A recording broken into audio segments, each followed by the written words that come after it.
huddle. Mavs have lost 7 of their last 8. Eastern European flavored, this one. Half game outside the play-in. Yesterday, Luka sat down with the media to talk about what's gone wrong. I don't think the offense is a problem. I always said this. It's our defensive end. I think anybody can score on us. Whoever it is, anybody can score on us. So I don't think the offense was really a problem. We're scoring a lot of points. I've been playing basketball for 3 straight years, maybe. 4 weeks, all between it was free. So, sometimes really hard for me to play really hard on both ends. But obviously the defensive end, I got to be way better. Well, there you go. Sorry, everybody. I played basketball all summer, so I can't play defense. What's the biggest problem? Well, the biggest problem is on the court is obviously the defense, and Luka's a huge part of that. Luka's best utility for the team is what he does for them offensively. He needs to be better defensively. But the reason I think, again, if we go all the way back 6 months ago before this disaster of a season, Brew and I think were and maybe still are in agreement that from an offensive perspective, Luka was en route to an all-time career.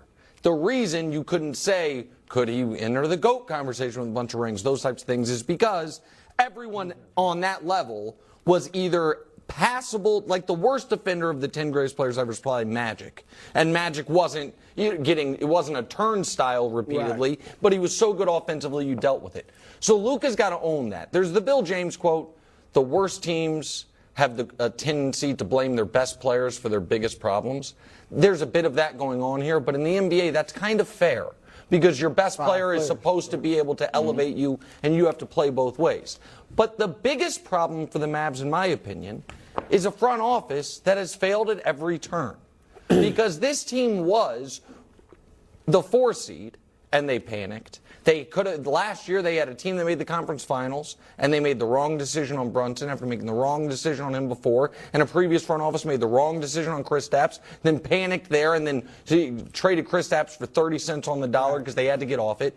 And sometimes, Brew, when you have a player as great as Luka instantly, you try to microwave it. It's what ruined things for Anthony Davis in New Orleans. He was so good instantly. Well, he got hurt a lot, too. I understand, but they also mortgaged it. They're like, let's try to win right now with Drew Holiday, and it wasn't enough. And you know the type of players you need around Luka. They haven't done a good job on that. And Luka, I think the biggest thing for him, more than defense, is I think his attitude and body language can be terrible for the team and not send the right message. And that's what my large adult Slovenian son needs to work on. I've been talking to him about that his whole life. I thought you had given up on him. Look, I agree with you. Family. Obviously, the defense is a travesty. I'm shocked. You didn't mention Kyrie Irving once, and I don't know if Kyrie's a problem. He's playing great, obviously. His numbers are fantastic. We haven't seen any controversies. It appears from the outside looking in that he's getting along with his teammates, including Luka. You've heard things over the course of his career that he's moody, his personality sometimes changes, and that can affect the locker room. I don't know if any of that's going on. But what I will say is this for sure, Nick. This has sped up the time when Luka will now be under the microscope. It happens to everybody. You come in the league, you're a phenomenal young player. Initially, it's become a superstar, okay? Yep. Get that max deal, and everybody loves you. But then after a while, it becomes, can he win? LeBron went through it. Giannis went through it. James Harden's still going through it. And now I think Luka would have had another year or two before that kicked in. It's about to kick in immediately. And because of what he did in the playoffs last year helped him a lot. Right, but look, you mentioned we're going to question now, does Luka have the intangibles to lead a team to the championship? A lot of great players, that Harden being one of them, that haven't been able to lead a team because they don't have the intangibles. And so now the body language is a problem. I get it. You're not going to be a great defender. But neither was Steph or Steve Nash. Steve Nash didn't win, but they tried. They were smart defenders. They were always in the right place. They communicated. That's what Luka has to do. And Luka's bigger than them, so he hold should be people better accountable too. So he's going to now next season, coming into next season, he's not going to be the MVP favorite. Correct. People are going to be like, is Luka really the next Larry Bird like all of us thought he was? You didn't think that was an indictment on international basketball? in his schedule? Because it felt like to me he was just saying, like, guys, I'm just exhausted. Later on, he kind of walked it back. But here's the thing. I hold Luka to the standard of, can he be one of the 10 greatest players ever? And I watched the greatest player ever, LeBron, play 10 months a year for 8 straight years. Now, part of this is also, listen, it's not a joke about Luka's diet, habits, those things. He might have to change some of that. Yeah, I mean, the Luka Doncic memes are great when your team's rolling and you might win MVP. Not so much when you're like, I'm exhausted. I love him. I still believe he's the best offensive player in the sport. But this is a tough season for him. And right now, the top 10 ever stuff, let's just put that on the back. Let's head to Houston, where the most exciting big man in the game today battled the Joker.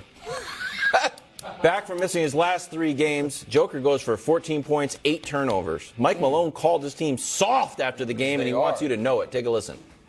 Well, I'm definitely going to say something. That's my job as a head coach. I'm not going to, just say, hey, it's okay, guys, bring it in. No, that's BS. When we don't do our jobs, there's accountability, and I speak the truth. And me calling us soft tonight isn't something I'm saying to you. I just told our team that, and I dared somebody to challenge me that it wasn't true, and no one did, because we as a group were soft tonight. I'm not saying we are soft, but tonight we were. Yikes! Anybody picking the Nuggets still? Anybody? Anybody? I kind of am. I'm a 6 really? on it. You're a 6 on a 10. So, Brew, those of us that have been, Nuggets hesitant or Jokic skeptical, I mean, a game to lock up the 1 seed and be able to rest the rest of the way, you end up getting blown out by the Houston Rockets, and you were playing your guys. Yep. Jokic, if you were like, Jokic didn't play the whole 4th. He didn't play the whole 4th because Malone benched his starters because he was so embarrassed by the effort.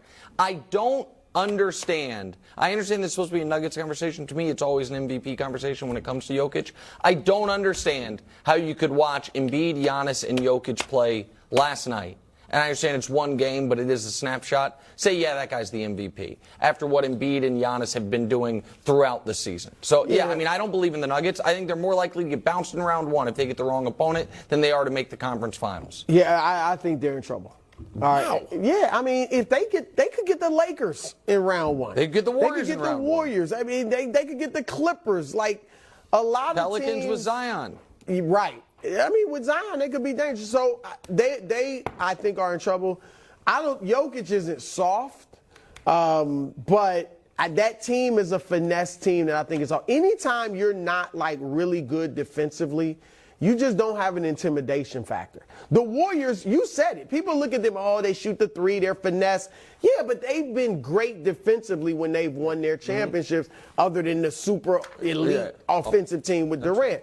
And so when you don't guard, and they're a mediocre defensive team at best, you are going to be called soft.